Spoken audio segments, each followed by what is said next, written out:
جزاک اللہ. بسم اللہ الرحمن الرحیم. اللہم صلی علی محمد و آل محمد. آپ تمام تر دیکھنے والوں کو ہم عشر رحمت کے دوسرے روز دوسرے رمضان مبارک میں خوش آمدید کہتے ہیں. اور آیت کے ترجمے میں آپ نے دیکھا کہ جو اس کا مفہوم ہے کہ دعا کس قدر طاقتور ہے.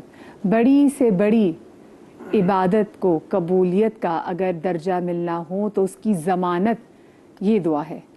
ہم نماز پڑھتے ہیں 5 وقت، 5 وقت کی نماز کے بعد اگر ہم دعا نہ پڑھیں تو اللہ پاک کو پسند ہے آپ اسے دعا کریں تو دعا آپ کی قبول نہیں ہوتی. لیکن دعا کے طریقے ہیں، دعا کا ڈھنگ ہے، دعا کا سلیقہ ہے، کیونکہ دعا بغیر وسیلے کے وہ بھی خالی ہے.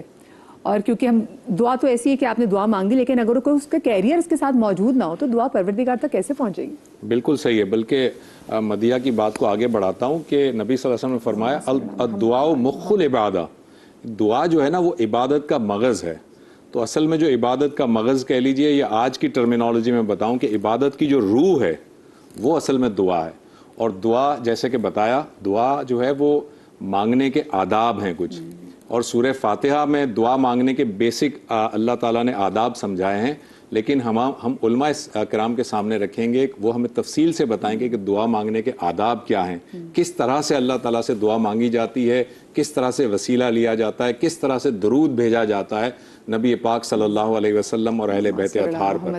تو وہ ہم آج اس پہ گفتگو کریں گے. آج ہمارا ٹاپک ہے دعا کے آداب. بالکل جی. اور ہمارے ساتھ موجود ہیں مفتی نوید عباسی صاحب، ہمارے ساتھ موجود ہیں علامہ قمیل مہدوی صاحب، ہمارے ساتھ موجود ہیں عائشہ بلال صاحبہ، اور ہماری بہت ہی پیاری نعت خوان بہن جویریہ سلیم ہمارے ساتھ موجود ہے. اور پہلا سوال ہی مفتی صاحب آپ سے یہ سوال کہ دعا کیا چیز ہے جو دعا کو اور طاقتور کر دیتی ہے، اور ایسی کیا چیز ہے جو ہماری دعا کو کمزور کر دیتی ہے؟ نحمد و نصلی علی رسولہ الکریم. اما بعد، بسم اللہ الرحمن الرحیم. جو آیات تلاوت ہوئی اس میں یہی ہے کہ جب بندے پوچھیں وَإِذَا سَأَلَكَ عِبَادِي عَنِّي فَإِنِّي قریب، تو اللہ تعالیٰ تو قریب ہے اور پکارنے والے کی پکار کو سنتا ہے. نہ صرف یہ سنتا ہے بلکہ حدیث قدسی ہے کہ جو میری طرف چل کے آتا ہے میری رحمت دوڑ کے اس کو پہنچتی ہے. تو نبی کریم صلی اللہ علیہ وآلہ وسلم کا فرمان جیسا بتایا گیا دعا مخ العبادہ، دعا عبادت کا مغز ہے. الدعاء هو العبادہ، دعا عبادت ہے. تو یاد رکھیے دعا عبادت ہے تو عبادت صرف اللہ کی ہوگی، غیر کی عبادت نہیں ہو سکتی. ہم اللہ کے سوا کسی سے دعا نہیں مانگ سکتے، لیکن دعا میں کسی کا وسیلہ اللہ کی بارگاہ میں پیش کیا جا سکتا ہے. وسیلہ چیزیں دیگر اور دعا چیزیں دیگر، یہ دو چیزوں کو مکس بھی نہ کیا جائے. وسیلہ پیش کرنا یہ بالکل درست ہے، اور دعا جب ہم وسیلے سے مانگتے ہیں تو اللہ تعالیٰ وسیلے سے مانگی گئی دعا کو قبول کرتا ہے. بلکہ خود قرآن ہمیں وسیلہ سکھا رہا ہے. قرآن کہتا ہے وَلَوْ أَنَّهُمْ إِذْ ظَلَمُوا أَنفُسَهُمْ جَاءُوكَ فَاسْتَغْفَرُوا اللَّهَ وَاسْتَغْفَرَ لَهُمُ الرَّسُولُ لَوَجَدُوا اللَّهَ تَوَّابًا رَحِيمًا. کہ جب تم اپنی جانوں پر ظلم کر بیٹھو اور اس کے بعد تمہیں چاہیے ہو کہ تم اللہ سے مانگنے لگو تو پھر کیا کرو؟ میرے حبیب کے پاس آؤ. جاؤکا فاستغفر اللہ، وہاں آ کے نبی سے نہیں مانگنا، مانگنا اللہ سے استغفار کرنا ہے. واستغفر لهم الرسول، پھر رسول بھی استغفار کریں، تم اللہ کو بخشنے والا مہربان پاؤ گے.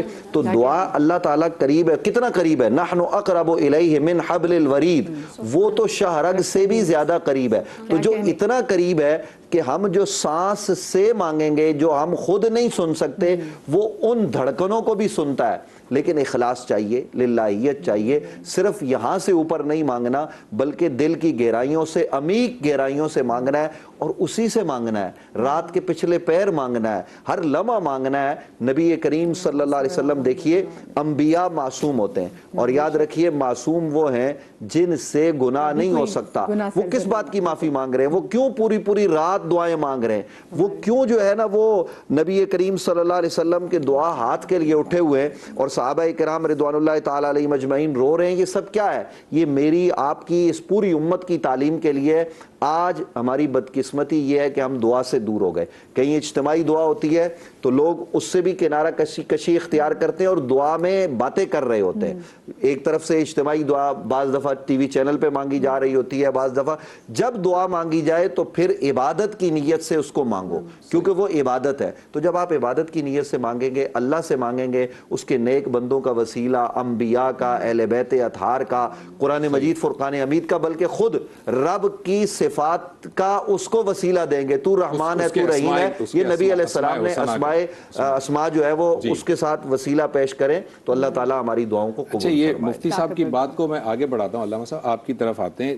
یہ سارے آداب اگر ایک شخص ملحوظ رکھتا ہے، جو بھی طریقہ کار ہے اسی کے مطابق دعا مانگتا ہے، لیکن ہم دیکھتے ہیں بسا اوقات بہت دفعہ ایسا بھی ہوتا ہے کہ دعائیں بظاہر قبول نہیں ہوتی ہیں، ہماری دعائیں مانگی جا رہی ہوتی ہیں، مسلسل مانگ رہے ہوتے ہیں، لیکن جو حاجت مجھے ہے وہ حاجت پوری نہیں ہو پا رہی ہوتی۔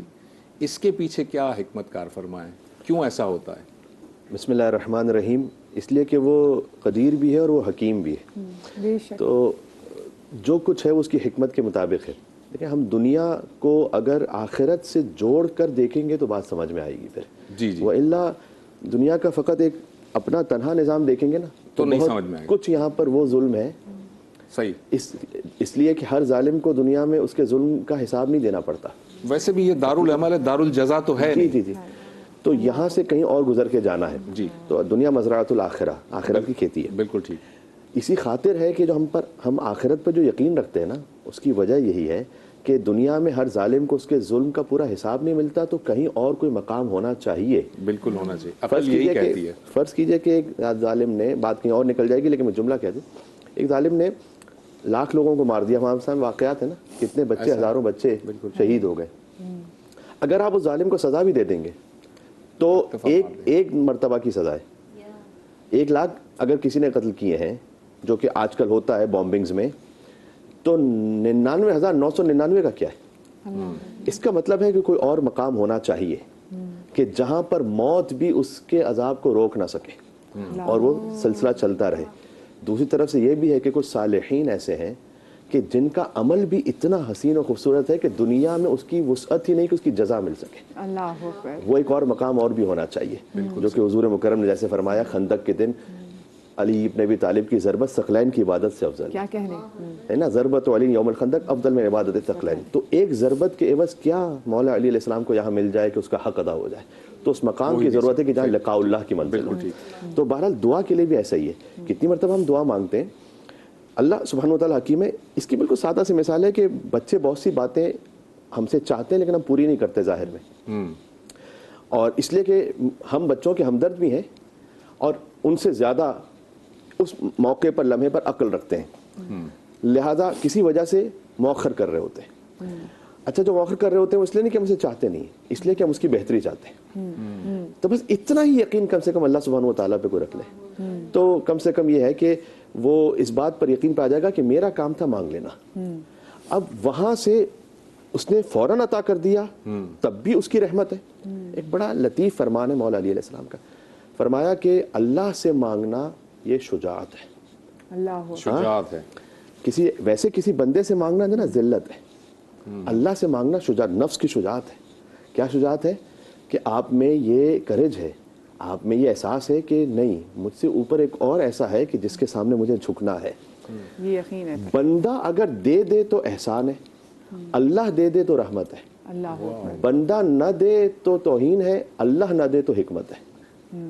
یہ فرق ہے۔ بہترین، تو زبردست۔ اس خاطر ہے کہ ہمارا کام ہے مانگ لینا۔ اب جو آیت بھی پڑھی گئی نا وہ بہت لطیف ہے، اس میں 7 مرتبہ اللہ سبحانہ و تعالیٰ نے بندے کو اپنا کہا ہے۔ پہلی تو بات یہ کیسی یونیک آیت ہے، وَإِذَا سَأَلَكَ عِبَادِي عَنِّي فَإِنِّي قَرِيبٌ أُجِيبُ دَعْوَةَ الدَّاعِ إِذَا دَعَانِ فَلْيَسْتَجِيبُوا لِي وَلْيُؤْمِنُوا بِي لَعَلَّهُمْ يَرْشُدُونَ۔ بار بار اللہ کہہ رہا ہے اے بندہ، میرا بندہ، میرا بندہ، میرا پاس، میرے پاس، میرے پاس، میرے پاس۔ اب اللہ سبحانہ و تعالیٰ نے کہا اجیب دعوت، میں جواب دیتا ہوں دعا کا، ضروری نہیں کہ فوری طور پر حاجت کو پورا کر دو، جواب ملتا ہے۔ ہو ہی نہیں سکتا، ایک حدیث کا مفہوم سنا رہا ہوں، جواب نہ ملے، ہو ہی نہیں سکتا کہ دعا کا کوئی اثر نہ ہو ہی نہیں سکتا، یا وہ حاجت فوراً پوری ہوگی، یا اس سے بہتر کچھ عطا ہو جائے گا، یا کسی مصیبت کو اللہ دور کر دے گا، یا کسی بہتر وقت کے لیے ملتوی کر دے گا، یا نسلوں میں عطا کر دے گا، یا آخرت کے لیے ذخیرہ کر دے گا۔ ان میں سے کچھ نہ کچھ ہونا ہے، اس کے علاوہ نہیں ہو سکتا ایسا کہ کچھ بھی نہ ہو۔ جب بندہ آخرت میں پہنچے گا تو حدیث کا مفہوم یہ ہے کہ جب نامہ اعمال کھولا جائے گا تو وہ کہے گا کہ پروردگار یہ ساری نیکیاں تو میری نہیں، اتنی نیکیاں تو میں نے نہیں کی تھی، اتنی عبادتیں میں نے نہیں کی تھی۔ کہ یہ وہ دعائیں تھیں جو تو نے مانگی تھی، وہ قبول اس وقت نہیں ہوئی تھی کسی مصلحت کی وجہ سے، ہر دعا کے بدلے میں ایک نیکی یہاں پر عطا کی ہے۔ وہ کہے گا پروردگار کاش آج دنیا میں کچھ بھی قبول نہ ہوا ہوتا، سمیا ملتا ہے. کیا کہنے اور کہا جاتا ہے کہ کچھ لوگ جب دعا کرتے ہیں تو اللہ پاک کو ان کی دعا کرنے کا ڈھنگ بھی اتنا خوبصورت اور حسین لگتا ہے کہ اللہ پاک کو اچھا لگتا ہے کہ مجھ سے اور مانگے، اے میرے بندے مجھ سے اور مانگ. ایسے ویسے مجھے بتائیں وہ کون سے لوگ ہیں جن کی دعا قبول نہیں ہوتی؟ بسم اللہ الرحمن الرحیم، اللہم صلی علی محمد وعلی آل محمد. ایسے لوگ جو ماں باپ کے نافرمان ہیں، دل دکھاتے ہیں، تکالیف دیتے ہیں، ایسے بچوں کی دعائیں قبول نہیں ہوتی ہیں. لقمہ حرام کھانے والے، یعنی حلال موجود ہے اس کے باوجود حرام کی طرف بڑھتے ہیں، اور لقمہ حرام جیسے ہی شکم میں گیا تو وہ جو دعا کی تاثیر ہے نا وہ ختم ہو جاتی ہے. اللہ ان کی دعاؤں کو بھی قبول نہیں کرتا. کینہ رکھنے والے لوگوں کی دعاؤں کو بھی اللہ قبول نہیں فرماتے ہیں. ہم ملاقات کرتے ہیں، اکثر ملاقات کرنے کے بعد جب کسی سے تکلیف ہو جاتی ہے تو دل میں رکھ لیتے ہیں نا، اسے گھر کر لیتے ہیں، اور پھر سوچتے رہتے ہیں پتہ نہیں دعا قبول نہیں ہو رہی، پتہ نہیں دعا قبول نہیں ہو رہی. تو اللہ تعالیٰ جو ہے نا اپنے ان معاملات میں بڑا سخت ہے. اللہ کے معاملات ہیں نا، آپ نے اگر آپ سے کوئی نماز چھوٹ گئی، یہ میں اس بات کی طرف نہیں کہ نماز چھوڑ دیں، اگر آپ کا عبادت میں کہیں خلل آ جاتا ہے نا تو اتنے مسائل نہیں ہیں، لیکن جب بندوں کے معاملات خراب ہوتے ہیں نا تو اللہ اس میں بڑا سخت ہے کہ بندوں کے معاملات خراب نہیں ہونے چاہیے. اسی طرح سے اگر کوئی بغض اہل بیت رکھتا ہے اس کی دعا بھی قبول نہیں ہوتی ہے. جی، بغض اہل بیت رکھنے والے کی دعا بھی قبول نہیں ہوتی ہے. اسی طرح سے وہ لوگ جو تکالیف لوگوں کو پہنچاتے ہی رہے ہیں اور سوچتے ہیں کہ ہماری پھر ہزار وہ نوافل ادا کریں، قرب اللہ کا پانا چاہیں، لیکن اگر تکالیف دی ہے نا، کسی کا حق تلف کیا ہے، کسی کو پریشان کیا ہے، کسی کو گالی دی ہے، کسی کی عزت اچھالی ہے، یتیموں کے بارے میں تو اللہ رب العالمین نے قرآن میں اتنی واضح آیات فرمائی ہیں کہ اگر کسی نے مال یتیم کھا لیا ہے یا اس کے اوپر ظلم کیا ہے تو اس کے لیے تو قرآن علی اعلان یہ کہتا ہے کہ اس نے اپنے پیٹ میں جہنم کی آگ کو بھر لیا ہے.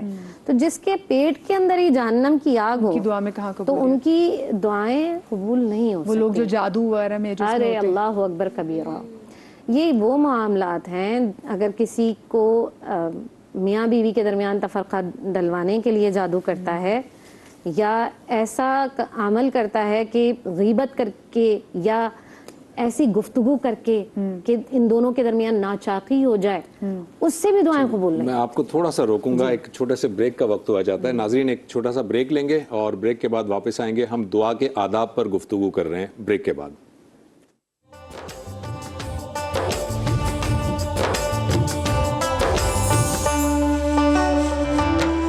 چھا گیا ماہ جود و سخا کا سما، جہاں فضا ساعتیں بندگی کا بیاں. ہر سال کی طرح اس سال بھی ہم سجائیں گے رمضان کا سما، جہاں ہوگی قرآن کریم کی تلاوت.